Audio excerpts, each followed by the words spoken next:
আসসালামু আলাইকুম ওয়া রাহমাতুল্লাহি ওয়া বারাকাতুহু। বিসমিল্লাহ ওয়ালহামদুলিল্লাহ ওয়াসসালাতু ওয়াসসালামু আলা রাসূলিল্লাহ ওয়া বা'দ। আমরা আলোচনা করব কুরবানির তাৎপর্য এবং শিক্ষা। ঘুরে ঘুরে প্রত্যেক বছর আমাদের নিকটে কুরবানির ঈদ আসে। আমরা বড় বড় পশু জবেহ করি, আমরা কুরবানির গোশত খাই, বন্টন করি, আত্মীয় স্বজনকে দেই। কিন্তু আমরা কি শিক্ষা নিলাম কুরবানি থেকে? কি জ্ঞান অর্জন করলাম আমরা?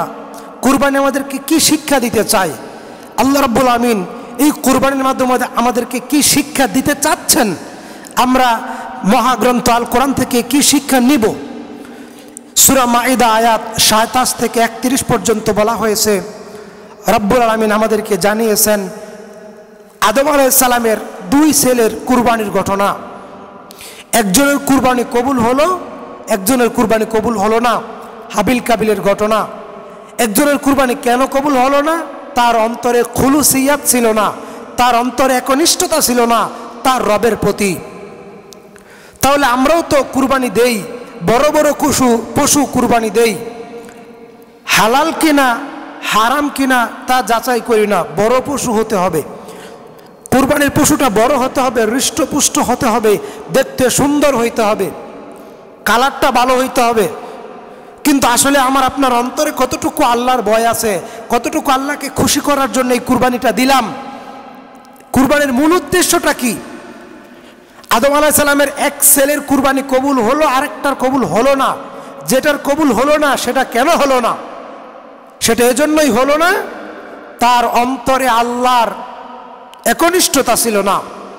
নাম্বার 2, ইব্রাহিম আলাইহিস সালাতু ওয়াস সালামের কুরবানির ঘটনা আল্লাহ রাব্বুল আমিন সূরা সাফফাত 99 থেকে 105 নম্বর 4 নম্বর আয়াত পর্যন্ত গোটা জাতিকে জানিয়ে দিয়েছেন। ইব্রাহিম তার আদরের সন্তান ইসমাইলকে কুরবানি দিচ্ছেন, কিন্তু কেন দিচ্ছেন? আল্লাহ দেখতে চাচ্ছেন ইব্রাহিম তার আদরের বস্তু, তার আদরের সন্তানটাকে আল্লাহকে খুশি করার জন্যে ত্যাগ করে কিনা, উৎসর্গ করে কিনা, বিসর্জন দেয় কিনা। আল্লাহর খুশি। কুরবানির মূল তাৎপর্য, মূল শিক্ষা হলো আল্লাহকে খুশি করা, একনিষ্ঠতা। ইব্রাহিম আলাইহিস সালামের ছেলের বয়স যখন 8 থেকে 11, যখন তার সাথে ঘোরাফেরা চলাফেরা করতে পারে, তখন আল্লাহ আদেশ করেছেন স্বপ্নের মাধ্যমে। সূরা সাফফাত 99 থেকে 104-5 নম্বর আয়াত আল্লাহ তাআলা এই কথা বলেছেন। অতঃপর যখন ইব্রাহিম তার সন্তানকে জবে করার জন্য প্রস্তুতি নিলেন, তাফসীর ইবনে কাসিরে বর্ণিত হয়েছে, তখন আল্লাহ তাআলা জিবরাইলকে ডেকে বললেন, জিবরাইল জান্নাত থেকে একটি দুম্বা নিয়ে যাও। তাফসীর ইবনে কাসিরে বলা হয়েছে রাসূল সাল্লাল্লাহু আলাইহি ওয়াসাল্লাম বলছেন, সেই দুম্বা রব্বুল আলামিন জান্নাতের ভিতরে 40 বছর লালন পালন করেছেন ইব্রাহিম আলাইহিস সালামকে হাদিয়া দেওয়ার জন্য। সুবহানাল্লাহ। তাহলে ইব্রাহিম এখানে কি দেখেছেন? আল্লাহ রাব্বুল আলামিনকে খুশি করার জন্য। তবে মনে রাখতে হবে, প্রত্যেকটা নবীর সময় কুরবানির বিধান ছিল, তবে এক একজন নবীর কুরবানির বিধান পদ্ধতি এক এক রকম। মুহাম্মাদুর রাসূলুল্লাহ সাল্লাল্লাহু আলাইহি সাল্লামের উম্মত হিসেবে আমরা কুরবানি থেকে কি শিক্ষা নিলাম? আল্লাহ তাআলা বলছেন ইব্রাহিমকে, যে ইব্রাহিম কুল ইন্নানি হাদানি রাব্বি ইলা সিরাতিম মুস্তাকিম দীনান কিয়ামান মিল্লাত ইব্রাহিম হানিফা ওয়া মা কানা মিনাল মুশরিকিন কুল ইন্নাস সালাতি ওয়া নুসুকি ওয়া মাহইয়ায়া ওয়া মামাতি লিল্লাহি রাব্বিল আলামিন লা শারীকা লাহু ওয়া বিযালিকা উমিরতু। আল্লাহ তাআলা বলেছেন কুল ইন্নানি হাদানি রাব্বি ইলা সিরাতিম মুস্তাকিম, সিরাতে মুস্তাকিমের উপরে দৃঢ় থাকুন, সহজ সরল প্রতিষ্ঠিত দ্বীনের উপরে স্থির থাকুন। দীনান কিয়ামান, ইসলামের উপরে প্রতিষ্ঠিত থাকুন। মিল্লাত ইব্রাহিম, ইব্রাহিমের মিল্লাতের উপরে। হানিফান, একনিষ্ঠভাবে এই মিল্লাত, এই ধর্মের অনুসরণ করুন, আনুগত্য করুন। ওয়া মা কানা মিনাল মুশরিকিন, মুশরিকদের সাথে সরিষা পরিমাণ আপোষ করবেন না। কুরবানির মূল শিক্ষা এটা। কুরবানির মূল শিক্ষা কি? আল্লাহ বলেছেন দীনান কিয়ামান, দ্বীনের উপরে স্থির থাকতে হবে। অর্থাৎ কুরবানি একটা ইবাদত, আল্লাহকে খুশি করার বিশেষ ইবাদত। এই ইবাদতে আল্লাহ তাআলা বলছেন সূরা হজ 37 নম্বর আয়াতে, লাইয়ানালাল্লাহা লুহুমুহা ওয়ালা দিমাউহা ওয়ালাকিন ইয়ানালুহুত তাকওয়া মিনকুম। কুরবানির পশুর গোশত, রক্ত, চামড়া কোনো কিছুই মহান রবের দরবারে পৌঁছায় না। কেবলমাত্র মহান রবের দরবারে পৌঁছায়, কেবলমাত্র মহান রবের দরবারে কি পৌঁছায়? তোমাদের তাকওয়া। তোমরা যে কুরবানিটা করবা, তোমরা যে লক্ষ লক্ষ টাকা দিয়া কুরবানির পশুটা ক্রয় করলাম, জবে করলা, প্রতিবেশীকে দিলা, সায়েল ভিক্ষুক মিসকিনকে দিলা, নিজেরা খাইলা, কিন্তু এই খাওয়াটাই যথেষ্ট নয়। কুরবানি বারবার ঘুরে ঘুরে আমাদের সামনে আসে, কিন্তু কি শিক্ষা দেয়? শিক্ষা এটাই দেয়, আমি এবং আপনি আল্লাহকে খুশি করার জন্য কুরবানি দিলাম কিনা। এখানে অন্তরের বিষয়, কুরবানিটা অন্তরের বিষয়। কিসের বিষয়? অন্তরে। অন্তরে কি থাকতে হবে? একনিষ্ঠতা, খুলুসিয়াত, মুখলিসিয়াত, সিফ আল্লাহকে খুশি করার জন্যে। কুরবানি তো মক্কার কাফেররাও দিত। তারা কুরবানি জবে করে, পশু জবে করে, পশুর রক্ত, পশুর গোশত, পশুর এগুলো মূর্তির দেহে মাখায় দিত, আর বলতো এই মূর্তিগুলো আমাদেরকে আল্লাহ পর্যন্ত পৌঁছায় দিবে। তারাও কুরবানি করত, তবে ভিন্ন পদ্ধতিতে। আমরাও কুরবানি করি, তবে মানুষ যেভাবে বলে, মানুষের অবস্থা যা সেইভাবে। রাসূলুল্লাহ সাল্লাল্লাহু আলাইহি সাল্লাম যেভাবে কুরবানি করতেন সেভাবে করি না। কুরবানির 1 নম্বর তাৎপর্য শিক্ষা হচ্ছে তাওহীদ। কি শিক্ষা? তাওহীদ। আল্লাহ বলছেন, কুল ইন্নাস সালাতি ওয়া নুসুকি ওয়া মাহইয়ায়া ওয়া মামাতি লিল্লাহি রাব্বিল আলামিন। মুসলমানের জীবন, মুসলমানের নামাজ, মুসলমানের কুরবানি, মুসলমানের সমস্ত ইবাদত আল্লাহর জন্য নিবেদিত। কার জন্য নিবেদিত? আল্লাহর জন্য নিবেদিত। মানুষ যদি বলে এই গ্রামের লোকটা কোটিপতি, তিনি এত বড় একটা কুরবানির পশু ক্রয় করেছেন, এত সুন্দর তার পশুটা, মাশাআল্লাহ, এই গ্রামের সবচেয়ে সেরা। যদি এই চিন্তা আপনার ভিতরে থাকে, তাইলে আপনার কুরবানি নষ্ট হয়ে যাবে, ধ্বংস হয়ে যাবে। আর যদি আপনি চিন্তা করেন ঋণগ্রস্ত আছি, তো কি হয়েছে, আরও 1 লাখ টাকা ঋণ করি, কুরবানি দেই, আপনার কুরবানি হবে না, নষ্ট হয়ে যাবে। এই কুরবানি আল্লাহ তাআলা কবুল করবেন না। ঋণ করে কুরবানি দিতে আল্লাহ বলেন নাই। গ্রামে গঞ্জে আমরা দেখি মান ইজ্জত রক্ষা করার জন্যে, মান ইজ্জত রক্ষা করার জন্যে কি করে জানেন? কিস্তি থেকে টাকা তুলে তারপরে কুরবানি দেয়। এটা আমাদের ক্রেডিট, এটা আমাদের নেচার, এটা আমাদের সমাজনীতি। আমরা এটা মনে করি। জি না, ইসলাম ইসলামের মতো মানতে হবে। কোরআন হাদিসে ইসলাম যেইভাবে বর্ণিত হয়েছে, ঠিক সেইভাবেই ইসলামটাকে মেনে নিতে হবে, আমল করতে হবে। ইসলামকে যদি নিজের মতো করে আমল করতে চান, তাহলে তো হবে না। ইসলামটাকে যদি নিজের মতো করে আমল করতে চান, তাহলে কিন্তু হবে না। ইসলামটাকে যেভাবে কোরআনে বর্ণিত আছে, ঠিক সেভাবেই আপনাকে আমল করতে হবে। এর থেকে বাড়ানো যাবে না, এর থেকে কমানো যাবে না।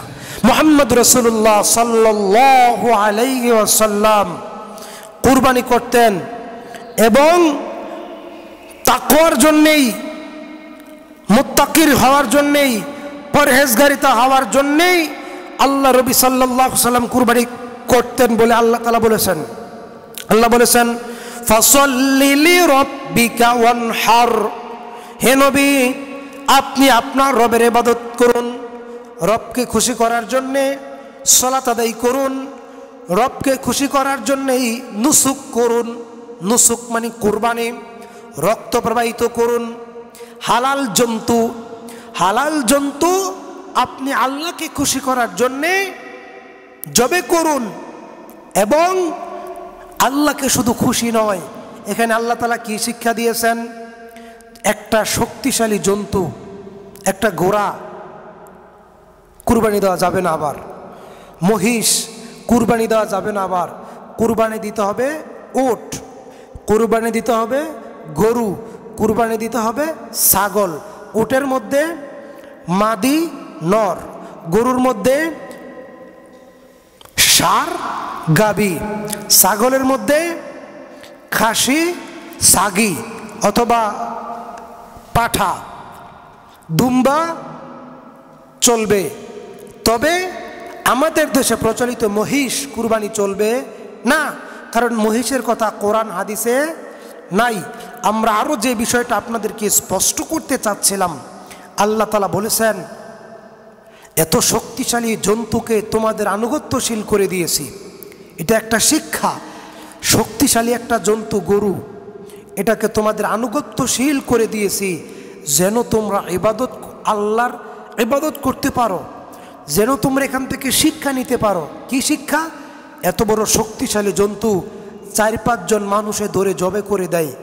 যদি আল্লাহ তাআলা জন্তুকে সেই হুকুম না করে দিতেন তাহলে কিন্তু 20 জনেও একটা গরু জবে করা সম্ভব ছিল না। তাহলে কুরবানির মূল উদ্দেশ্য হচ্ছে তাওহীদ রক্ষা করা। তাওহীদ কি?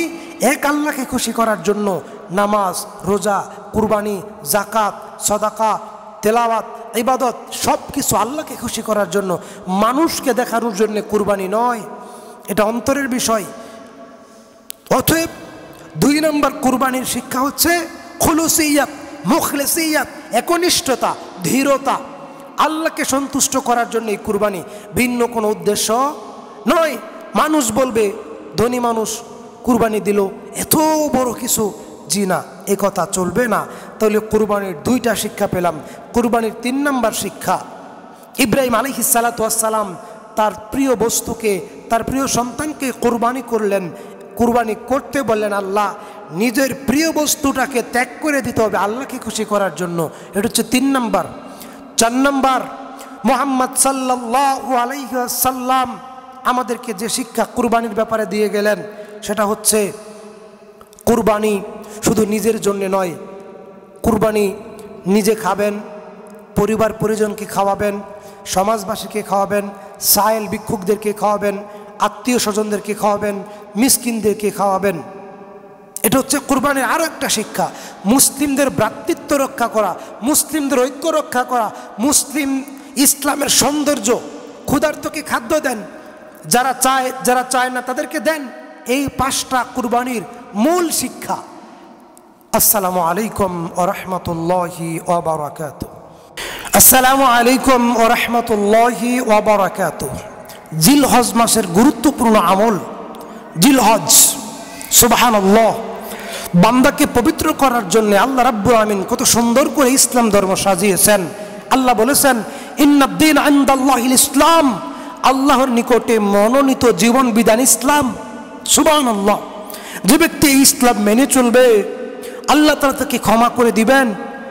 যে ব্যক্তি ইসলাম মানবে না, ইসলাম থেকে মুখ ফিরিয়ে নেবে, আল্লাহ তাকে জাহান্নামে দিবেন। ইন্নাল্লাযীনা ইস্তাকবিরুনা আন ইবাদাতি সায়াদখুলুনা জাহান্নামা দাখিরিন। যারা ইবাদত থেকে মুখ ফিরিয়ে নেবে রব্বুল আমিন তাদেরকে জাহান্নামে ঢুকিয়ে দিবেন। যারা ইবাদত করবে আল্লাহ তাআলা তাদেরকে জান্নাতে দিবেন। পবিত্র হারাম মাস 4টি, জিলকদ, জিলহজ, তার মধ্যে গুরুত্বপূর্ণ একটি মাস। আমরা আপনাদেরকে এই বিষয়ে আরও স্পষ্ট ভাষায় জানাতে চাচ্ছি। আল্লাহ রাব্বুল আমিন জিলহজ মাসের গুরুত্বপূর্ণ যে ইবাদতগুলো আমাদের জন্য নির্ধারণ করেছেন, ওয়াল ফাজরি ওয়া লায়ালিন আশ ওয়াস সাফি ওয়াল ওয়াতর। আল্লাহ বলেছেন ফজরের সময়ের কসম, 10 রাত্রির কসম, বেজর রাত্রির কসম। আল্লাহ রাব্বুল আমিন বলছেন যা গত হতে থাকে। আল্লাহ তাআলা এই 10 রাত্রির উদ্দেশ্য বলতে তাফসীর ইবনে কাসিরে আব্দুল্লাহ ইবনে আব্বাস রাদিয়াল্লাহু তাআলা আনহু বলতে বুঝিয়েছেন যে জিলহজ মাসের প্রথম 10 দিনের কথাই বলা হয়েছে। জাবের রাদিয়াল্লাহু তাআলা আনহু বলছেন যে এই জিলহজ মাসের প্রথম 10 দিনের ইবাদত কেন গুরুত্বপূর্ণ। 1 নম্বর রয়েছে হজ, 2 নম্বর রয়েছে ইয়াউমুল আরাফা, 3 নম্বর রয়েছে ইয়াউমুন নাহর। 1 নম্বর রয়েছে কি হজ, 2 নম্বর রয়েছে কি ইয়াউমুন নাহর কুরবানি, তিন নম্বর রয়েছে কি ইয়াউমুল আরাফা। এই তিনটি কারণেই জিলহজ মাস গুরুত্বপূর্ণ। জিলহজ মাস গুরুত্বপূর্ণ এই তিনটি কারণে। সূরা ফজরের শুরু থেকে আপনারা পাবেন আল্লাহ বলেছেন ওয়াল ফাজরি ওয়াল লায়ালি আশরি ওয়াস শাফঈ ওয়াল ওয়াতর। আল্লাহ তাআলা বলেছেন 10 রাতের কসম, ফজরের সময়ের কসম, জোর বেজরের কসম। আল্লাহ তাআলা এভাবে উল্লেখ করেছেন। তাহলে এই তিনটি আমল সবচেয়ে গুরুত্বপূর্ণ, ইয়াউমুল আরাফা, ইয়াউমুল হজ, ইয়াউমুন নাহার। এবং সাহাবী জাবের রাদিয়াল্লাহু তাআলা আনহু থেকে বর্ণিত, রাসূল সাল্লাল্লাহু আলাইহি ওয়াসাল্লাম বর্ণনা করতেছেন যে তোমাদের কেউ কি জিহাদের সমপরিমাণ নেকি অর্জন করতে চাও? তোমাদের কেউ কি জিহাদের সমপরিমাণ নেকি অর্জন করতে চাও? সাহাবায়ে কেরাম বলেন আল্লাহর নবী এটা কিভাবে সম্ভব? কারণ জিহাদের নেকি আমরা কিভাবে অর্জন করব? রাসূল সাল্লাল্লাহু আলাইহি ওয়াসাল্লাম বললেন আমি কি তোমাদেরকে বলবো না জিহাদের চাইতেও বেশি নেকি? কিভাবে? যখন জিলহজ মাসের চাঁদ উঠবে তখন তোমরা তাকবীর বলবে, আল্লাহু আকবার, আল্লাহু আকবার, লা ইলাহা ইল্লাল্লাহু, আল্লাহু আকবার, আল্লাহু আকবার, ওয়ালিল্লাহিল হামদ। এই তাকবীর বলতেই থাকবে। ওমর, আবু বকর, ওসমান রাদিয়াল্লাহু আনহু যখন বাজারে, রাস্তাঘাটে, মসজিদে, বাড়িতে, সর্বত্র সকল জায়গায় সব সময় এই তাকবীর জোরে জোরে বলতেন। এই 13 দিন জিলহজ মাসের 1 তারিখ থেকে 13 তারিখ পর্যন্ত আল্লাহু আকবার, আল্লাহু আকবার, লা ইলাহা ইল্লাল্লাহু, আল্লাহু আকবার, আল্লাহু আকবার, ওয়ালিল্লাহিল হামদ। এই 10 দিন 13 দিন এই আমলটা করবেন সবাই। 1 নম্বর শিক্ষা ইনশাআল্লাহ। নেকি হবে কি? জিহাদের চাইতে বেশি নেকি হবে। এই কথা আল্লাহ নবী সাল্লাল্লাহু আলাইহি ওয়াসাল্লাম আমাদেরকে বলেছেন। অতঃপর আমরা আপনাদেরকে আরও স্পষ্ট ভাষায় বলতে চাচ্ছি জিলহজ মাসের গুরুত্বপূর্ণ যে আমলগুলো আমরা আপনাদের সামনে পেশ করব ইনশাআল্লাহ। সে আমলগুলো হচ্ছে 1 নম্বরে সিয়াম পালন করবেন। 1 নম্বরে সিয়াম পালন করবেন। কয়দিন? এই কুরবানির আগের দিন পর্যন্ত সিয়াম পালন করতেই হবে। জিলহজ মাসের 1 তারিখ থেকে নিয়ে 9 তারিখ পর্যন্ত সিয়াম পালন করবেন। এটা বৈধ, উত্তম এবং অনেক নেকি রয়েছে। সুবহানাল্লাহ। তাহলে জিলহজ মাসে এই নেকিটা আপনারা পাবেন। এই গুরুত্বপূর্ণ নেকামলটা করবেন। কোন নেকামল? আপনারা কি করবেন? সিয়াম পালন করবেন। অতঃপর আরো একটা গুরুত্বপূর্ণ ইবাদত হচ্ছে আপনারা জিলহজ মাসে যখন আরাফা, তখন আপনারা 2টা সিয়াম পালন করবেন। যখন মানুষ আরাফায় থাকে, হাজিরা যখন আরাফায় থাকে, তখন আরাফার ময়দানে যারা উপস্থিত, যেদিন অন্য মুসলিম যারা পৃথিবীতে আছে তারা যদি একটা সিয়াম পালন করে রব্বুল আলামিন তাদের 2 বছরের সমস্ত গুনাহ মাফ করে দিবেন। সুবহানাল্লাহ। যখন হাজিরা আরাফায় থাকবে যেদিন, সেদিন সারা পৃথিবীর অন্য দেশের মুসলমানরা সৌদি আরবের সাথে মিল রেখে একটা সিয়াম পালন করলে, আরাফার সিয়াম পালন করলে 2 বছরের গুনাহসমূহ রব্বুল আলামিন ক্ষমা করে দিবেন। সুবহানাল্লাহ। এটা হচ্ছে গুরুত্বপূর্ণ ইবাদত। কোন মাসের? এটা হচ্ছে জিলহজ মাসের গুরুত্বপূর্ণ একটা ইবাদত। অতঃপর আমরা আপনাদেরকে আরো বলবো ইনশাআল্লাহ যে বিষয়টি, তা হচ্ছে এই নেকির পাশাপাশি, এই তাকবীরের পাশাপাশি, এই তাকবীর দেওয়ার পাশাপাশি আপনারা কি করবেন? আরো বেশি বেশি তাসবিহ, তাহলিল, জিকির, আজকারে লিপ্ত থাকবেন ইনশাআল্লাহ।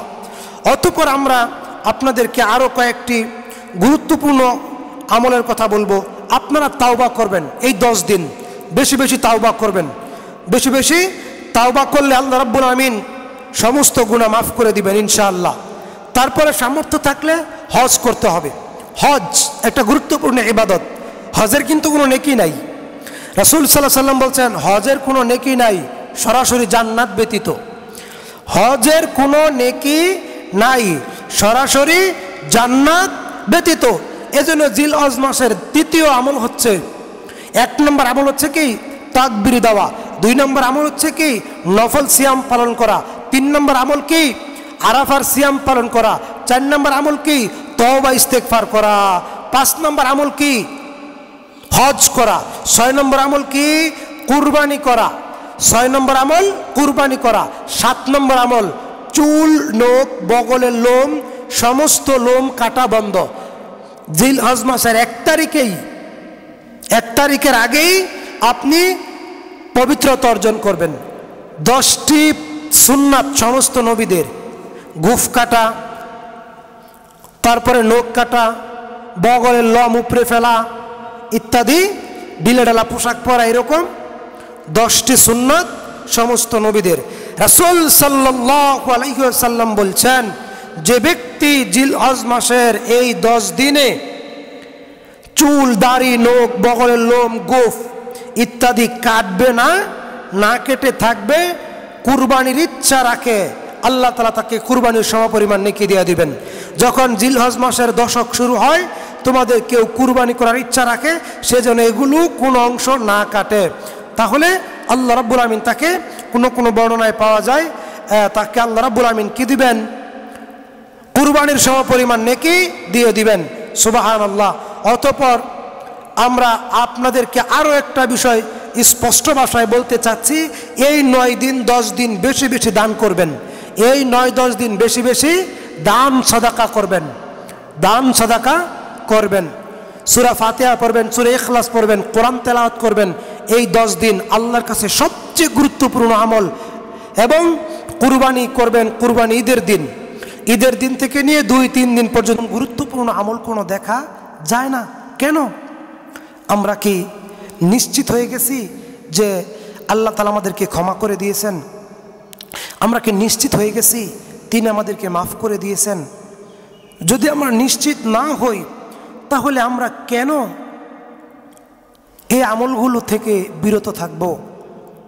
কেন আমরা এই ইবাদত থেকে বিরত থাকব? আমরা কি মৃত্যুবরণ করব না? আমরা কি জান্নাতে যেতে চাই না? আমরা কি সফল হতে চাই না? আমরা কি রব্বুল আলামিন আমাদেরকে ক্ষমা করে দেখ, এটা কি আমরা চাই না? যদি চাই, তাহলে অবশ্যই আমাদেরকে কি করতে হবে? জিলহজ মাসের প্রথম 10 দিনের নেকিগুলো, নেকামলগুলো অর্জন করে নিতে হবে। জিলহজ মাস সবচেয়ে গুরুত্বপূর্ণ মাস, জিলহজ মাস সবচেয়ে গুরুত্বপূর্ণ মাস। সুবহানাল্লাহ। জিলহজ মাসে আপনি যদি সিয়াম পালন করেন, তাহলে আপনি 9টা সিয়াম পালন করবেন। একটা সিয়াম পালন করলে 10টা সিয়ামের নেকি পাওয়া যায়। একটা সিয়ামের পালন করলে 10টা নফল সিয়ামের নেকি পাওয়া যায়। সুবহানাল্লাহ। তাহলে আপনি কেন এত বড় নেকি থেকে বঞ্চিত থাকবেন? এত বড় সওয়াব থেকে আপনি কেন সুস্থ থাকতে, অবসর থাকতে, জীবিত থাকতে, নেকামলের সময় থাকতে কেন আমরা বিরত থাকবো? আল্লাহ, তুমি আমাদের সবাইকে জিলহজ মাসের 9টা নফল সিয়াম পালন করার তৌফিক দান করো, আমিন। অতঃপর দেখেন, হজের বিনিময় কিন্তু সরাসরি জান্নাত।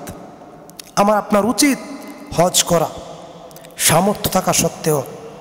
যাদের সামর্থ্য আছে কিন্তু হজ করে না, মুহাম্মাদুর রাসূলুল্লাহ সাল্লাল্লাহু আলাইহি ওয়াসাল্লাম বলেছেন,